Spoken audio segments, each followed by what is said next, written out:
Hi everybody, it's Andrew Gaffney with Retail TouchPoints. We're here at NRF and I'm joined by John Hnanicek, CIO of Charming Charlie's. John, thanks for joining me. Sure, you're welcome. So for any of our viewers out there that haven't heard of Charming Charlie's, fast-growing retailer, tell us a little bit more for anybody that hasn't experienced one of the stores yet. Sure, well, we're one of the fastest growing retailers in the US. We focus on women's fashion, jewelry, and accessories. Our distinguishing trademark is that our stores are merchandised by color. We view that as, we get great customer feedback on it, as well as it's an operational competitive advantage because it's very hard to execute. It's something that the company has focused on over time. So you mentioned you're one of the fastest growing retailers. Tell us a little bit about the growth pattern. This year we will have opened 50 odd stores with plans to open more next year, as well as embarking on international expansion plans. So it's a fast story. Okay, and it's designed for young women, fast fashion.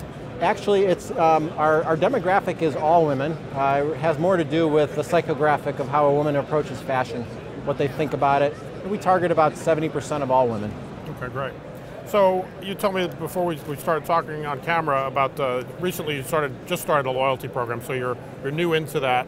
But obviously analytics play a big part in that, understanding the customer, understanding merchandising patterns. Talk a little bit about some of the work you're doing there. Sure, well we launched a loyalty program roughly 9 months ago and have just been overwhelmed with the positive response. We have over 4 million members.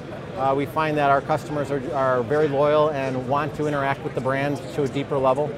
And frankly, we're really in the early stages of now figuring out what we do. We obviously know who our best customers are.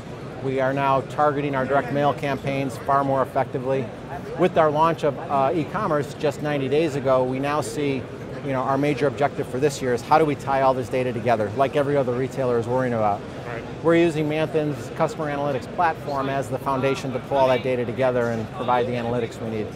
So now with the expansion to e-commerce, much more focus on omni-channel, which is the big buzzword here, trying to understand customers across channels. Is that part of the ways you're going to use those analytics? Oh, absolutely. You read all the articles about your online customers are also your best in-store customers. We're taking a step back and want to leverage everything that retailers have learned over the last 5 or 6 years. So we're first starting by mapping out what do we want the customer experience to be in total, and then worry about the channels underneath it. One of our top focuses is mobile.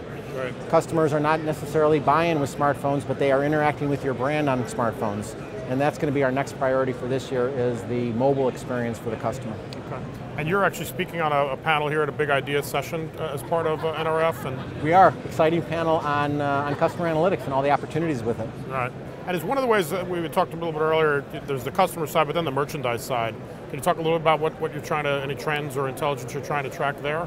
Well, that was our first priority from an analytics perspective. Being a young, growing retailer, we needed to get that foundation in place of all of our merchandise data. And now that we have that, and now that we're seeing that data across channels, we're really just focusing on how do we fine-tune our assortments, how do we understand what sells differently across channels, and then affecting our buy decisions. Okay, great. Thank you very much for making time. Sure. This is great.